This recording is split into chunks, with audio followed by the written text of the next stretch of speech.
Assalamualaikum warahmatullahi wabarakatuh. Waalaikumsalam warahmatullahi wabarakatuh.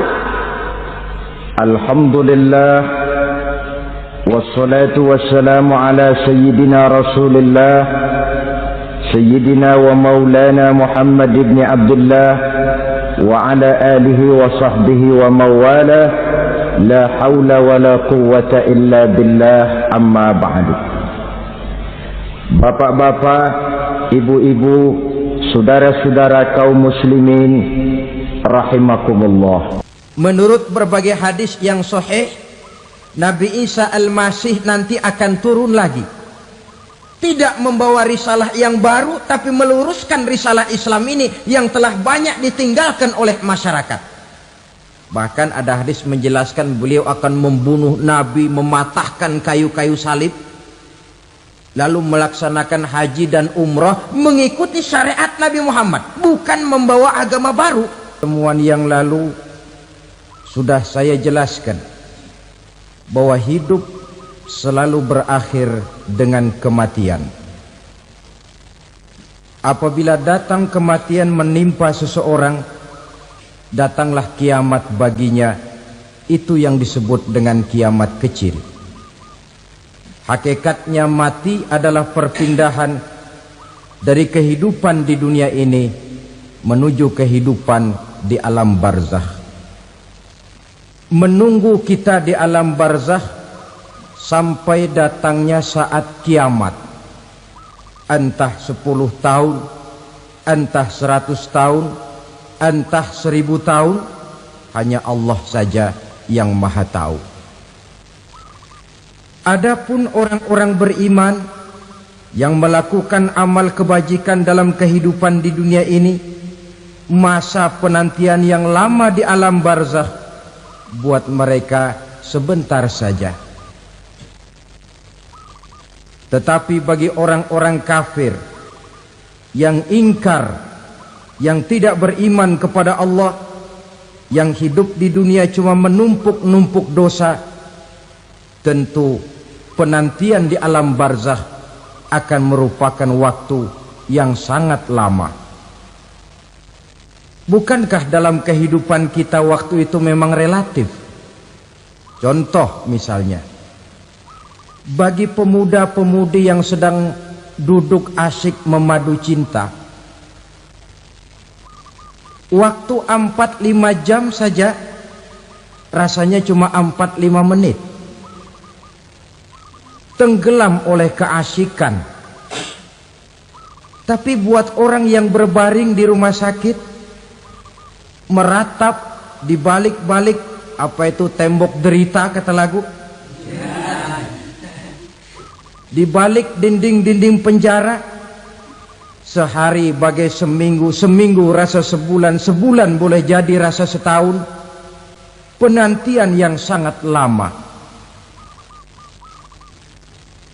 Kapan kiamat itu akan datang? Ini rahasia Allah. Jangankan kita yang orang awam, baginda Nabi sendiri tidak diberitahu oleh Allah kapan kiamat itu akan terjadi. Tetapi sungguh pun demikian, banyak hadis-hadis yang menjelaskan ciri atau tanda-tanda datangnya kiamat. Nah, kalau sudah bicara soal tanda, tanda kiamat itu ada 2. Pertama yang disebut alamatus sughra, tanda-tanda kecil. Ini waktunya masih ada tenggang. Ada yang dinamakan alamatul kubra, tanda-tanda besar, artinya kiamat sudah diambang pintu. Apa tanda-tanda kecil dari datangnya hari kiamat itu? Misalnya kata Nabi, apabila ilmu sudah diangkat oleh Allah, artinya apabila ulama sudah banyak wafat, minat orang belajar agama berkurang, lalu kebodohan nampak merajalela di mana-mana, zina dikerjakan secara terbuka, minuman-minuman keras jadi kebanggaan, itu termasuk di antara tanda-tanda kecil terjadinya hari kiamat. Apalagi misalnya iza waladatil ammatu rabbataha, apabila budak sudah melahirkan tuan. Apa maksudnya? Ada yang mentafsirkan apabila anak sudah bisa membudaki orang tuanya. Orang tua yang melahirkan dia, yang membesarkan dia, demi setelah si anak besar jadi orang berpangkat, bertitel, berharta, berkedudukan, jadilah orang tua itu budaknya. Sehingga sering dibilang kalau orang tua kaya, anak jadi raja. Tapi kalau anak yang kaya, orang tua sering jadi budak.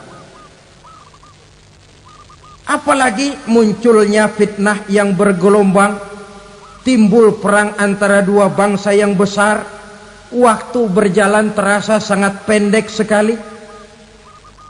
Itu merupakan tanda di antara tanda-tanda kiamat. Termasuk di dalamnya sulit membedakan mana laki, mana perempuan. Kan kalau tanda-tanda kayak begini sekarang sudah banyak kita lihat kan? Ulama banyak wafat, penggantinya sulit. Zina dikerjakan berterang-terangan, minuman keras jadi kebanggaan, banyak anak membudaki orang tuanya, sulit membedakan mana laki mana perempuan. Kadang-kadang dari belakang kita lihat perempuan bener, begitu kita colek nengok jenggotan.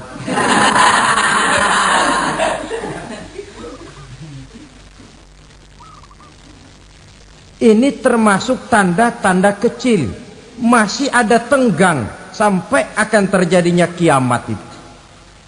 Nah, yang dimaksud dengan tanda-tanda besar, ini tanda besar artinya kiamat sudah diambang pintu. Pertama, matahari terbit dari sebelah barat. Apabila matahari sudah terbit dari arah sebelah barat, tertutuplah sudah pintu taubat. Bersabda Nabi kita, la taqumus sa'atu hatta tatlu'a syamsu min maghribiha. Tidak akan datang hari kiamat sampai matahari terbit dari arah sebelah barat. Fa iza tala'at, manakala matahari telah terbit dari arah sebelah barat, wara'ahan nasu, manusia banyak menyaksikan itu, amanu ajma'un, mereka pun lalu beriman. Yang tadinya kafir, yang tadinya ingkar, yang tadinya membangkang, setelah melihat matahari terbit dari sebelah barat, buru-buru beriman, berlomba-lomba mengucap dua kalimat syahadat. Tapi apa yang terjadi? Kata Nabi, wadzalika hina la yanfa'u nafsan imanuha lam takun amanat min qabl. Hari itu adalah hari yang iman sudah tidak berguna lagi bagi seseorang apabila sebelumnya memang dia tidak pernah beriman. Au kasabat fi imaniha khaira, atau beriman tetapi tidak pernah melakukan kebajikan di dalam keimanannya itu. Hari yang sudah kasib, hari yang sudah terlambat, beriman tidak akan ada gunanya lagi. Ini pelajaran buat kita. Sebelum sang surya terbit dari sebelah barat, sebelum nafas sampai di tenggorokan, artinya pintu taubat masih terbuka. Kalau dua hal itu sudah terwujud, nafas sudah sampai di kerongkongan atau matahari sudah terbit dari arah sebelah barat, tertutuplah sudah pintu taubat. Tak ada lagi gunanya pangkat, jabatan, harta, bahkan beriman pun dalam suasana macam itu too late, kata orang Kulon. Sudah terlambat. Matahari terbit dari arah sebelah barat, itu tanda besar, artinya kiamat sudah diambang pintu. Lalu apalagi tanda besar? Munculnya Dajjal. Dajjal artinya pendusta-pendusta yang menyesatkan manusia. Ada dua macam dajjal, saudara. Ada dajjal kecil. Ini dajjal kelas teri. Kalau ini sejak zaman Rasulullah sudah ada itu. Tiap zaman ada. Di zaman Rasulullah misalnya ada yang bernama Aswad al-Unsi dari Yaman. Ada yang namanya Musailamah al-Kazzab dari Yamamah. Ada yang namanya Ibnu Sayyad dari Madinah. Ini dajjal-dajjal di zaman Rasul. Musailamatul Kazzab memproklamirkan diri jadi nabi dia. Di zaman Rasul masih hidup. Ini dajjal zaman Nabi. Di zaman sahabat muncul dajjal-dajjal. Di zaman kita sekarang ini dajjal-dajjal pun gentayangan. Dajjal-dajjal kelas teri. Kerjanya mendustakan manusia, menyesatkan manusia, memalingkan manusia dari jalan yang benar dan diridhoi oleh Allah Subhanahu wa taala. Adapun yang merupakan tanda besar dari datangnya kiamat, dajjal-dajjal kelas kakap. Pembohong-pembohong besar yang menyesatkan masyarakat manusia berpaling dari jalan Allah mengikuti jalan mereka. Apa sih ciri dajjal itu? Kata Nabi dalam hadis Bukhari Muslim, innad dajjala, sesungguhnya yang namanya dajjal itu yakhruju, satu saat akan muncul mendekati hari kiamat. Wa inna ma'ahu ma'an, si dajjal ini membawa air. Wa naran, dan juga membawa api. Dua simbol. Di tangan yang satu dia bawa air, di tangan yang satu dia bawa api. Wa ammal ladzi yarahu an-nasu ma'an fanarun, adapun yang orang banyak lihat air, hakikatnya adalah api. Yang dilihat api, hakikatnya adalah air. Oleh sebab itu, kalau api yang ditawarkan, ambillah air. Kalau air yang ditawarkan, pilihlah api. Maksudnya apa ini? Ini bahasa simbol, saudara-saudara. Dajjal bicaranya seolah-olah untuk kepentingan manusia, menawarkan surga. Surga yang dia tawarkan hakikatnya neraka. Hai manusia, kalau kau mau bahagia, jangan dekat-dekat dengan agama. Sholat itu tidak efektif dan efisien, tidak produktif dari segi ekonomi itu. Menghadiri majelis taklim cuma buang-buang waktu. Tahajud, tasbih, tahlil, baca Quran, apa itu? Pekerjaan mubazir saja. Hidup ini cuma sekali, masa yang cuma sekali, manfaatkan dengan sebaik-baiknya. Mumpung, dibawanya sifat mumpung tetapi dalam pengertian yang sangat negatif. Bicaranya seolah-olah untuk kepentingan manusia, tetapi sebenarnya menjerumuskan manusia. Menawarkan air tapi sebenarnya api, menawarkan api tapi hakikatnya air. Buat apa kamu sholat? Buat apa kamu bayar zakat? Buat apa kamu puasa?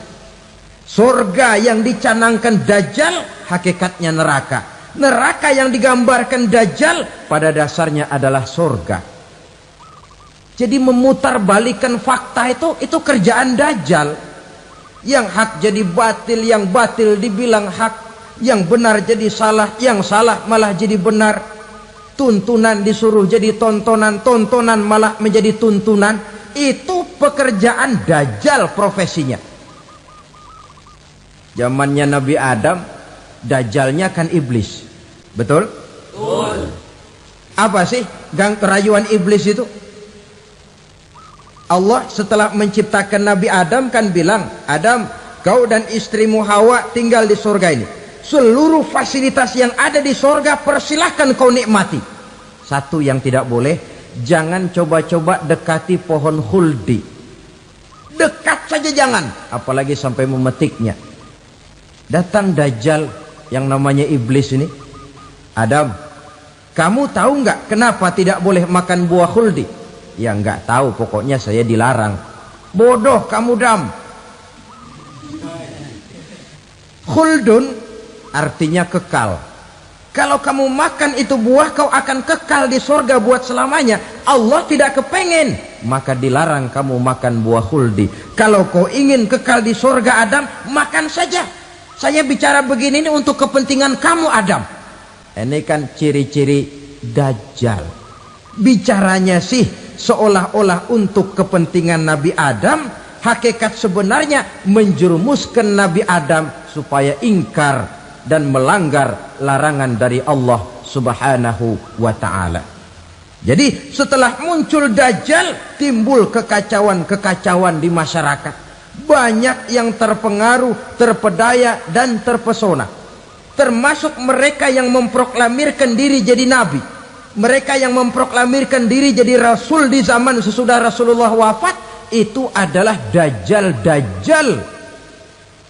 Maka saya ingatkan, kalau di zaman kita sekarang ini ada orang ngaku jadi nabi, ada orang ngaku jadi rasul, biar bahasa Arabnya kental, Quran hafal, hadis ribuan hadis hafal, biar pakai serban sampai menyengser ke tanah, bahasa Arabnya fasih, tapi dia mengaku jadi nabi, jadi rasul, kita umat Islam wajib tidak percaya. Wajib untuk tidak percaya. Itulah Dajjal zaman kita sekarang ini.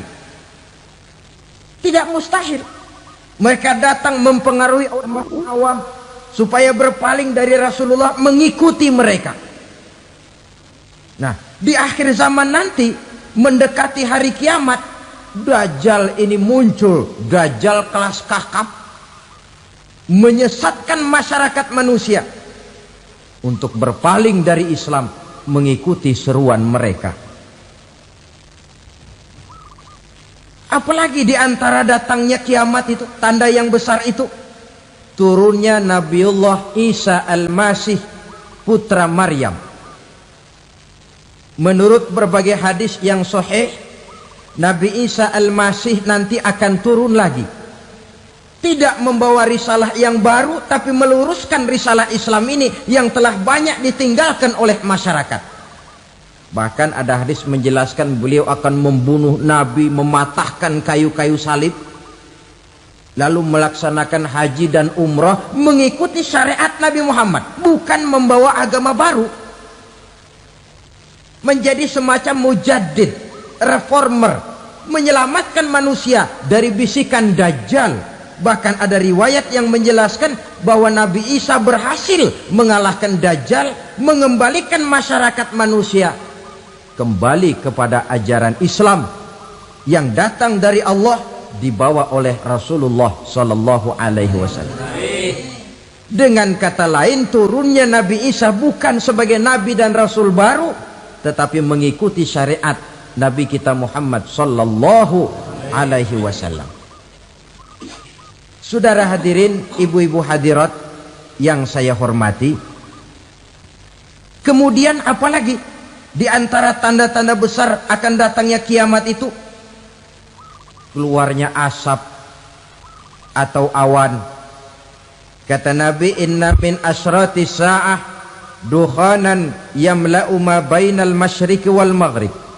Di antara tanda-tanda kiamat, munculnya awan antara langit dan bumi. Ini pun diperkuat dalam surah Ad-Dukhan ayat 10. Fartaqib yauma ta'tis sama bidukhanin mubin fayughshan nas hadza azabun alim. Bagi orang-orang yang beriman, mereka biasa-biasa saja. Tapi bagi orang kufur, datangnya asap dan awan ini merupakan azab yang kelewat pedih. Barangkali sedikit mendekati gambaran tentang azab yang pedih ini, saya ingatkan alam pikiran kita kepada peristiwa yang belum lama terjadi. Pernah dengar berita bocornya reaktor nuklir di Chernobyl, Uni Soviet? Pernah dengar? Nah, bocornya reaktor nuklir di Chernobyl yang mengakibatkan ratusan bahkan sangat mungkin ribuan nyawa. Cuma satu reaktor. Bagaimana kalau seluruh cadangan nuklir yang dimiliki oleh para negara adik kuasa ini diledakkan? Bahkan yang konon menurut catatan, cadangan nuklir yang dimiliki bersama oleh Amerika dan Rusia sekarang ini sudah sanggup memusnahkan 6 miliar manusia. 1,5 kali lebih banyak dari jumlah manusia yang nongkrong di permukaan bumi ini. Saudara-saudara hadirin yang saya hormati, lalu saat mendekati hari kiamat, apalagi tandanya? Setelah Nabi Isa wafat, pada saat turunnya yang kedua kali, lalu Allah meniupkan angin sejuk. Semua orang-orang beriman, orang-orang baik wafat, sehingga penghuni bumi ini cuma tinggal lagi terdiri dari orang-orang kafir. Tidak ada lagi di bumi ini yang bisa mengucapkan Allah. Sehingga dalam hadis qudsi itu ada keterangan, innallaha azza wa jalla yaqulu li Israfil. Allah pernah pesan kepada malaikat Israfil, kata Allah, Israfil, idza sami'ta qailan yaqul Allah Allah fa akhirin nafkhah 40 sanatan ikraman liqailiha. Hai Israfil, apabila kau dengar di permukaan bumi masih banyak orang yang mengucapkan Allah Allah, maka tunda sangkakala kiamat itu 40 tahun. Untuk apa? Ikraman liqailiha, menghormati orang yang mengucapkan Allah Allah itu. Wah, jadi karena sekarang masih banyak yang mengucapkan Allah, besar hatilah kita, masih jauh kiamat itu. Tapi jangan lupa, kiamat pribadi, kiamat kecil itu yang nggak kita sangka-sangka. Ajal datang mencabut nyawa, itu kiamat pribadi, dan itu yang pasti kita hadapi, dan itu yang membuat kita tidak boleh bersikap main-main di dalam kehidupan sekarang ini. Saudara hadirin yang saya hormati, tidak ada lagi orang-orang muslim. Seluruh penduduk dunia ini kafir. Lalu terciptalah struktur sosial yang berlandaskan prinsip hidup semau gue. Bakal terjadilah prinsip di mana yang kaya menyantap yang miskin, yang kuat menindas yang lemah. Hidup sudah bagaikan di rimba belantara, berlaku hukum rimba. Siapa yang kuat dia yang menang, siapa yang lemah menjadi mangsa. Timbul kekacauan, maksiat merajalela, munkarat menjadi-jadi, sehingga isi bumi ini penuh dengan segala macam perbuatan dosa. Tidak ada perlunya lagi alam diperpanjang temponya. Datang saat yang sudah dijanjikan oleh Allah Azza wa Jalla, maka terjadilah yang disebut kiamat kubra, kiamat besar, kiamat hancur-hancuran. Bagaimana kejadian ini dimulai? Dalam surah Az-Zumar ayat 68, Allah Subhanahu wa taala berfirman, wa nufikha fis-suri fasa'iqa man fis samawati wa man fil ardi illa man sya'allahu. Maka manakala ditiuplah sangkakala, terkejutlah seluruh yang ada di langit dan seluruh yang ada di bumi. Bila saat kiamat datang, Allah perintah malaikat Israfil, Israfil, tiup sangkakalamu. Ditiuplah sangkakala oleh malaikat Israfil. Yang akibat daripada tiupan itu, seluruh yang ada di langit, seluruh yang ada di permukaan bumi terkejut. Yang ada di langit siapa? Malaikat kan. Bayangin aja kalau malaikat kaget, apalagi kita. terkejut seluruh makhluk yang ada di bumi, yang ada di langit mendengar suara sangkakala itu. Bunyinya tidak sanggup kita bayangkan dahsyatnya. Ledakan nuklir, ledakan neutron, belum apa-apa ketimbang bunyi sangkakala malaikat Israfil ini. Nah, lalu mendengar bunyi sangkakala ini, gemparlah makhluk, kacaulah alam. Bumi gempa, planet-planet bertabrakan, gunung meletus, air laut tumpah ke darat, angin topan bertiup, halilintar menyambar. Lalu semua yang bernama hidup mati total. Mati bareng tanpa persiapan. La haula wala quwata illa billah. Saya kadang-kadang dalam tafakur bermohon, ya Allah, mudah-mudahan saya nggak nemuin kiamat beneran. Ngeri. Tidak bisa kita bayangkan macam apa suasana seperti itu.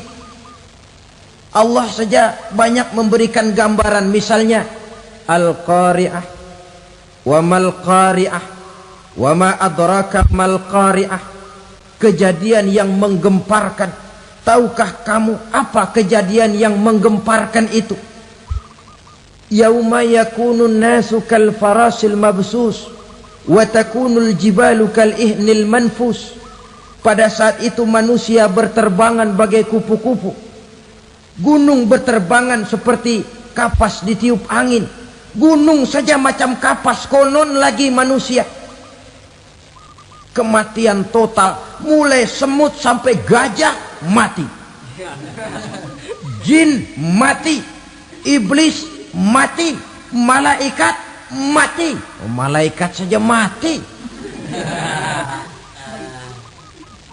Saudara hadirin yang saya hormati, kematian total yang tanpa persiapan.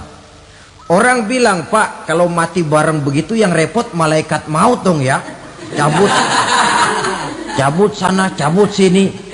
Itu kalau menurut logika kita, mestinya begitu menurut logika.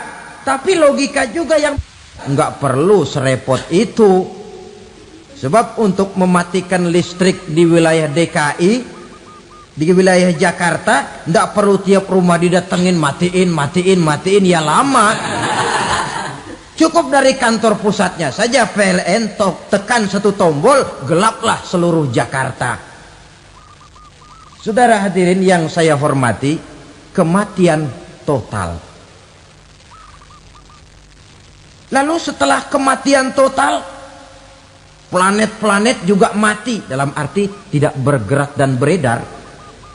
Angin mati, dalam arti tidak bertiup. Air mati, dalam arti tidak ada riak gelombang. Pokoknya semua mati. Kullu nafsin za'iqatul maut, semua yang bernafas mati.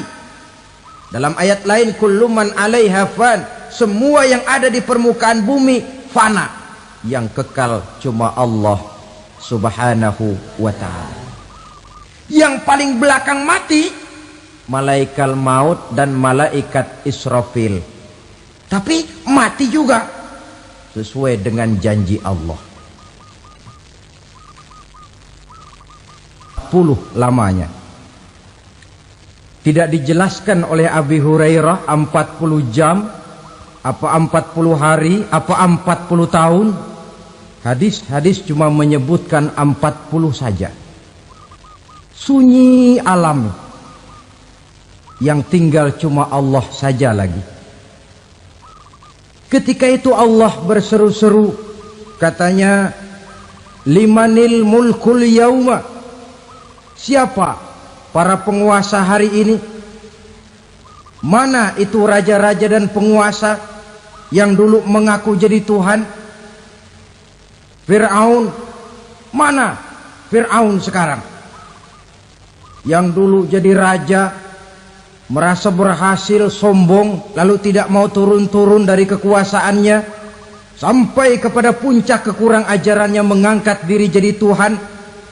Mana itu Fir'aun. Namrus, mana sekarang Namrus? La ilaha illa ana. Ternyata tidak ada Tuhan lain selain daripada aku, kata Allah. Proses kemudian, saudara-saudara, turunlah hujan dari langit. 40 lamanya hujan itu.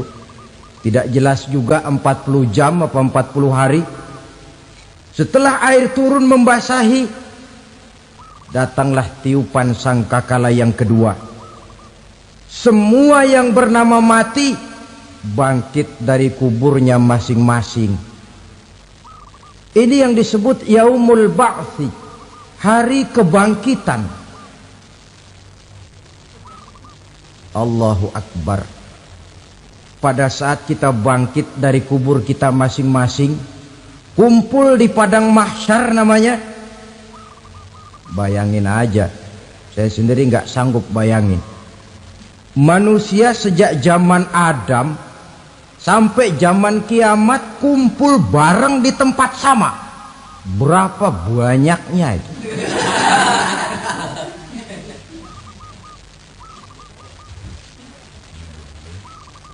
Dan yang luar biasa menurut satu riwayat, pada saat bangkit itu, Masya Allah, roman muka kita berubah, disesuaikan dengan amalan kita waktu di dunia ini.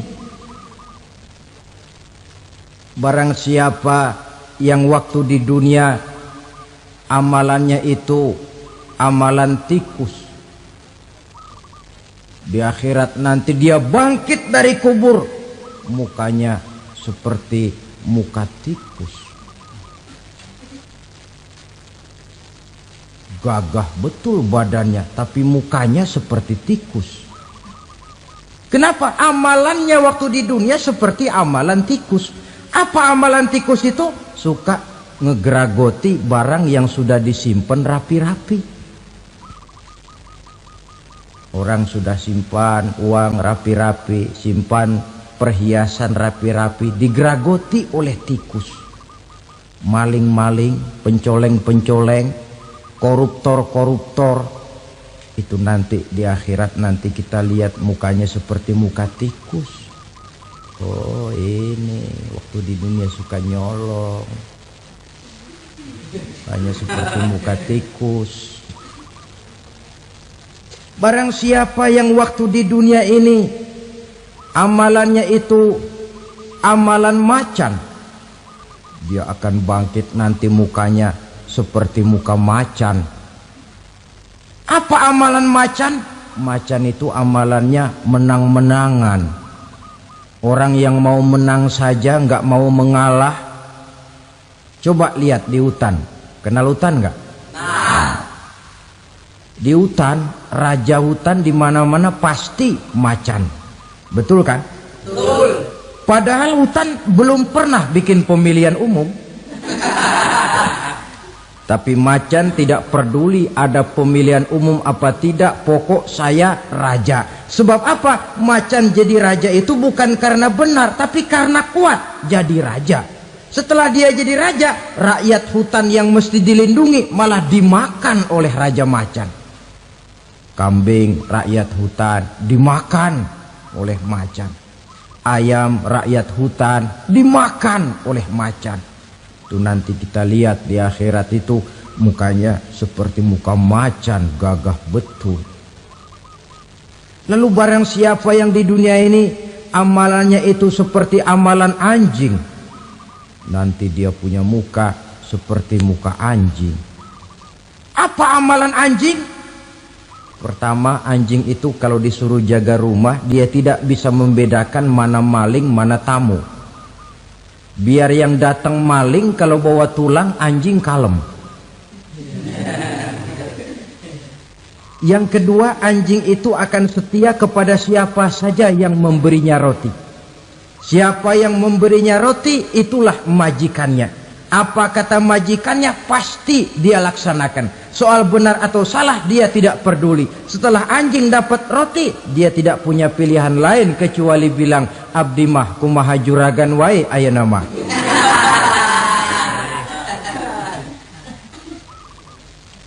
Saudara hadirin yang saya hormati, berkumpul di padang mahsyar, tiap orang sibuk dengan persoalannya masing-masing. Matahari waktu itu didekatkan oleh Allah, panas luar biasa. Ada yang saking panasnya itu mencucurkan peluh keringat sampai sebatas mata kakinya. Ada yang keringatnya sampai sedengkulnya, ada yang keringatnya sampai sepusatnya, ada yang keringatnya mengalir sampai sebahunya, ada yang kelelap oleh keringatnya sendiri, sementara orang di sampingnya nggak apa-apa. Bergantung lagi amalan dia waktu di dunia ini. Saudara-saudara, sebagian orang dalam kepanikan padang mahsyar berombong-rombong datang mereka menghadap Nabi Adam. Ya Adam, anta abal bashar. Hai Adam, Tuhan adalah bapak moyang manusia. Kami sebentar lagi akan disidang, dimintakan pertanggungan jawab. Tolonglah kami, hai Adam. Kata Nabi Adam, jangankan nolongin sampean, saya sendiri tanggung jawab di hadapan Allah ketika dulu tidak boleh makan khuldi, saya serobot. Sudahlah, urus diri masing-masing saja, nafsi. Begitu kata Nabi Nuh, begitu kata Nabi Ibrahim. Tiap orang bertanggung jawab sendiri-sendiri. Ketika itulah saudara-saudara, nikmatnya menjadi umat Nabi besar Muhammad sallallahu alaihi wasallam. Sebab apa? Walaupun menurut abjad kita ini umat paling belakang, paling belakang kita ini toh, karena Nabi Muhammad adalah Nabi akhir, tapi akan dihisap lebih dulu, lewat di atas sirat lebih dulu, masuk surga lebih dahulu ketimbang umat-umat belakangan. Ketika Rasul mendekati ajal, beliau tanyakan itu kepada malaikat Jibril. Malaikat Jibril berkata, Muhammad jangan khawatir, Allah sudah berjanji, inni haramtul jannata ala sairil anbiya hatta tadkhulaha anta wa haramtuha ala sairil umami hatta tadkhulaha ummatuka. Surga aku haramkan buat seluruh nabi kecuali kalau engkau Muhammad sudah masuk ke dalamnya, dan surga aku haramkan buat seluruh umat kecuali kalau umatmu Muhammad sudah masuk ke dalamnya. Logikanya, walaupun menurut abjad kita umat paling belakang, bakal dihisap paling dulu, lewat di atas sirat paling dulu, masuk surga paling dulu, kalau mampir ke neraka juga paling dulu. Ya resiko. Jangan mau enaknya aja paling dulu. Saudara hadirin yang saya hormati, setelah masa kebangkitan itu jangan dikira begitu bangkit langsung diperiksa. Masih menunggu menanti ribuan tahun perhitungan padang mahsyar untuk sampai kepada proses yang disebut yaumul hisab, hari perhitungan. Seorang demi seorang bakal dipanggil. Bayangkan saja, kita se-RT saja di absen, kadang-kadang perlu waktu lama. Ini manusia sejak zaman Nabi Adam sampai datang hari kiamat, satu demi satu disidang di hadapan Qadhi Rabbul Jalil. Status sosial copot sudah waktu itu. Yang pernah jadi hartawan di situ tidak lagi kelihatan kehartawanannya. Yang pernah jadi jenderal tidak lagi dipanggil jenderalnya. Yang ustadz tidak lagi dipanggil al-mukarramnya. Seluruh status sosial selesai. Dipanggillah kita seorang demi seorang menghadap Qadhi Rabbul Jalil. Bagaimana proses penghisaban itu? Pertama, proses tanya jawab. Di antaranya ada hadis menyatakan, lan tazula qadama 'abdin yaumal qiyamah hatta yus'ala an arba'i khisalin. Besok di hari kiamat tidak akan bergeser telapak kaki seorang hamba sampai dia ditanya lebih dulu tentang 4 persoalan. Tentang ilmunya. Kemana ilmu itu diamalkan? Tentang umurnya. Di mana umur itu dihabiskan? Tentang masa mudanya. Kemana masa muda itu dipakai? Tentang hartanya. Dari mana harta itu didapat dan kemana harta itu dibelanjakan. Ini termasuk proses tanya jawab. Jadi kalau istilah pengadilan dunia, nama Fulan bin Fulan. Kamu waktu di dunia diberikan umur panjang untuk apa? Pernah mengalami masa muda, kemana kau habiskan masa remajamu? Kau diamanahkan ilmu, dengan apa ilmumu kau amalkan? Kau diberikan harta, dari mana harta kau dapat, kemana kau belanjakan? Tak seorang pun yang bisa mungkir. Sebab apa? Dikala itu yang menjadi saksi bukan orang. Yang menjadi saksi adalah seluruh anggota badan kita. Tangan bicara, kaki jadi saksi terhadap seluruh amalan yang pernah kita kerjakan pada saat kehidupan di alam dunia ini. Selesai proses tanya jawab, lalu diperlihatkan buku catatan kita waktu hidup di dunia ini. Jangan lupa Allah itu menyiapkan 2 superkomputer kepada kita. Sebelah ditempelin sebelah kanan, yang sebelah tempelin di sebelah kiri. Komputer itu namanya Raqib dan Atid. 2 malaikat yang apabila baik kita lakukan, refleks saja akan menulis kebajikan kita. Jahat kita kerjakan, akan tertulis. Catatan itu nanti diperlihatkan kepada kita. Waduh, alangkah malunya pada saat diperlihatkan catatan kita, buku rapot kita merah melulu. Barangkali diperiksa sambil diomelin, brengsek lo. Buku merah melulu begini, bagaimana waktu hidup di dunia? Tidak cukup diperlihatkan buku catatan kehidupan, rekaman kehidupan. Rekaman kehidupan kita secara utuh sejak terlahir sampai ajal datang merenggut nyawa. Barangkali mirip dengan video sekarang ini, di mana terekam dengan baik seluruh kegiatan kita sejak yang sekecil-kecilnya sampai kepada yang sebesar-besarnya. Untuk kemudian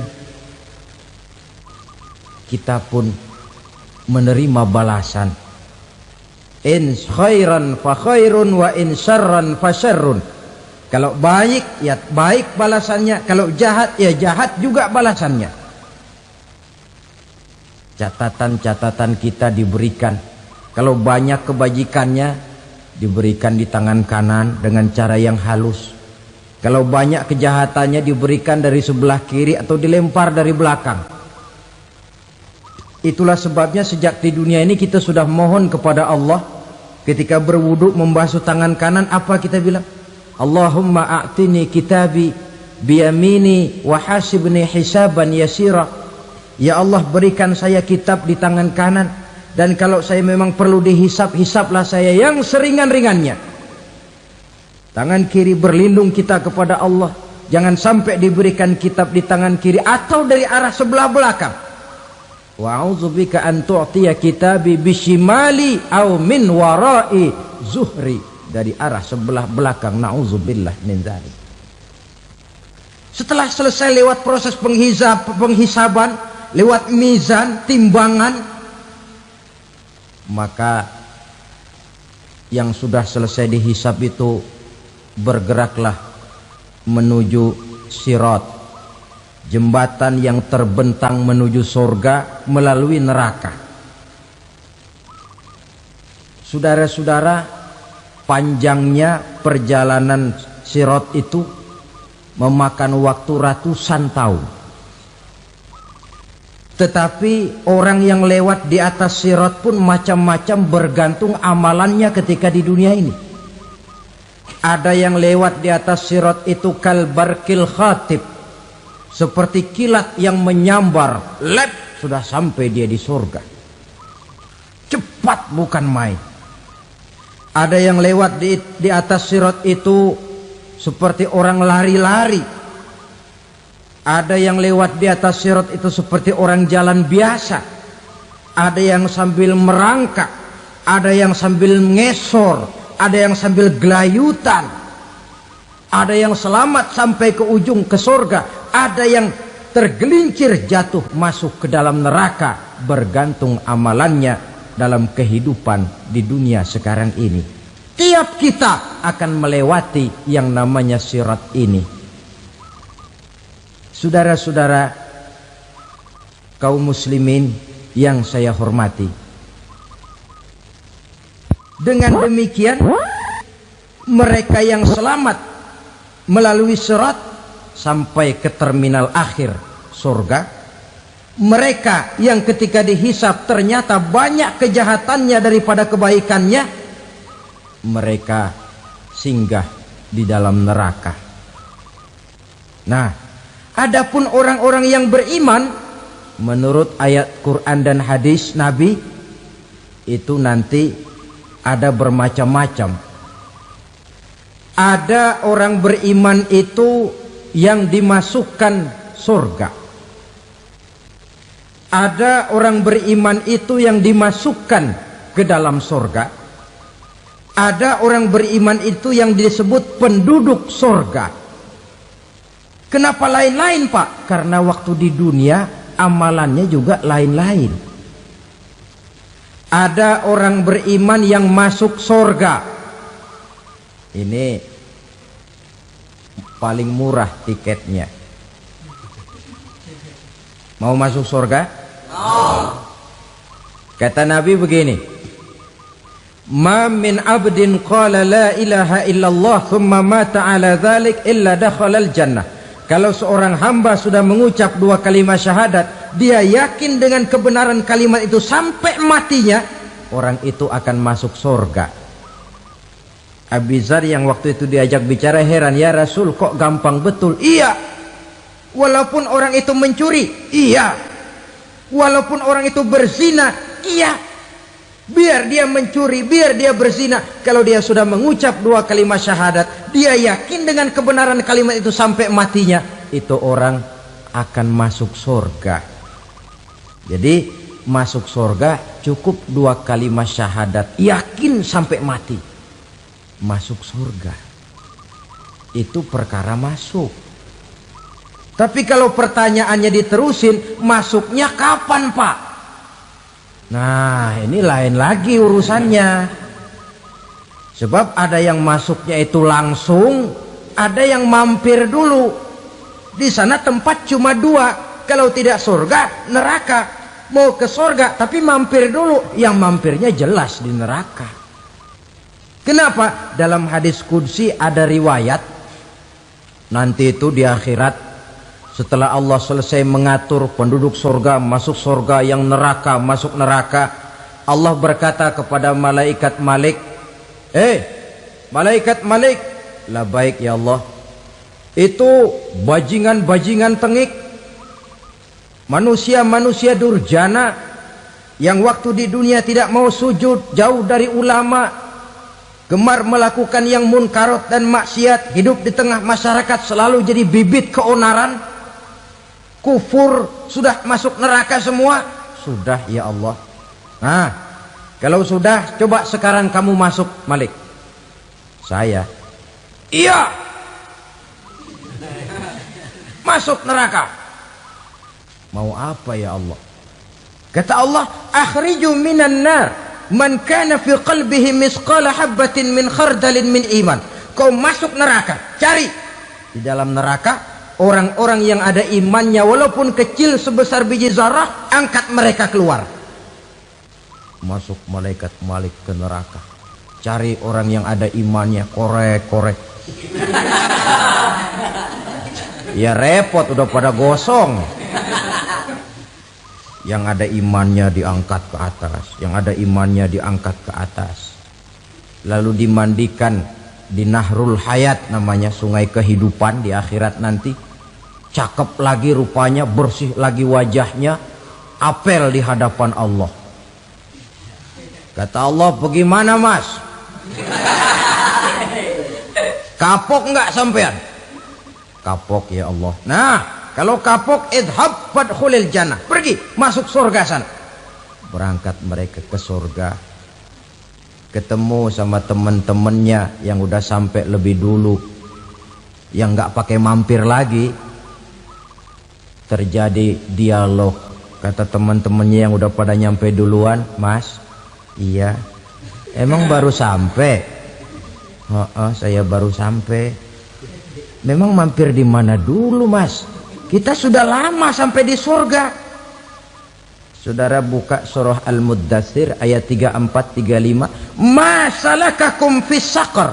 Kenapa kamu mampir di neraka Saqar? Qalu lam nakum minal musallin. Mereka menjawab, kami mampir di neraka Saqar mas, gara-gara dulunya kami waktu di dunia ndak pernah sholat. Ndak pernah sholat? Ndak pernah. Kan rumahnya dekat masjid. Cuma dekat doang mas. Sholat mah enggak saya. Enggak pernah ngasih makan fakir miskin, enggak pernah hadir di majelis taklim, pendeknya enggak pernah melakukan kebajikan, maka saya pun mampir di neraka Saqar. Untung betul saya punya iman mas, sedikit. Waktu hidup di dunia dulu saya pernah mengucap 2 kalimat syahadat, sekali-kalinya waktu mau kawin. Masya Allah.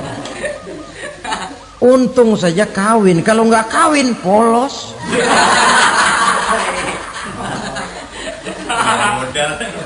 Itu juga pengulu sudah setengah mati ngajarin. Asyhadu alla, asyaduaan, asyaduaan.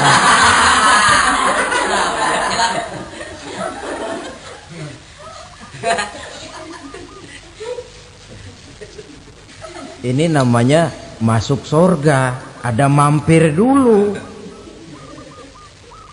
Ada pula orang mukmin itu yang dimasukkan surga. Namanya dimasukkan kan terima beres. Saya masuk ke rumah, jalan sendiri, cari tempat sendiri. Saya dimasukkan ke dalam rumah, terima beres, pokok ada di dalam, itu dimasukkan namanya. Nggak pakai mampir. Tapi tentu tiketnya lebih mahal ketimbang yang pertama tadi. Apa kata Allah? Innal ladzina amanu wa amilus salihat la ukaffiranna anhum sayyi'atihim wa la udkhilannahum jannah. Sesungguhnya orang-orang yang beriman kemudian beramal soleh, kami hapuskan segala dosa dan kesalahannya, kami masukkan mereka ke dalam surga. Lihat ayatnya, Allah yang memasukkan, kita yang dimasukkan. Tidak pakai transit, tidak usah mampir. Cuma tidak cukup syahadat, tidak cukup amanu, tapi diiringi dengan wa'amilus salih. Iman, amal. Tidak cukup syahadat, lalu dibuktikan dia sholat, dia zakat, puasa, lalu dia melakukan berbagai macam kebajikan. Ini yang menyebabkan dia tidak pakai mampir di tempat yang bernama Saqar. Lalu ada pula orang mukmin itu yang disebut penduduk surga. Wah, ini sudah VIP ini. Ashabul jannah, penduduk surga. Siapa mereka? Kata Allah, innal ladzina amanu summa istaqamu fala khaufun 'alaihim wala hum yahzanun ulaika ashabul jannah hum fiha khalidun. Sesungguhnya orang-orang yang beriman lalu istiqamah, tetap dalam melaksanakan perintah Allah, tidak goyang, tidak labil tapi stabil, istiqamah, mereka tidak takut dan tidak bersedih hati. Merekalah penduduk surga. Iman, istiqamah. Tidak punya duit, sembayang. Banyak duit, sembayang.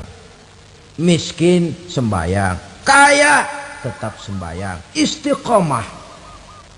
Kadang orang kalau susah rajin ke masjid, banyak duitnya ngelihat masjid melengos. Waktu miskin hamba Allah, setelah kaya jadi hamba harta. bergeser, tidak ada nilai istiqomahnya.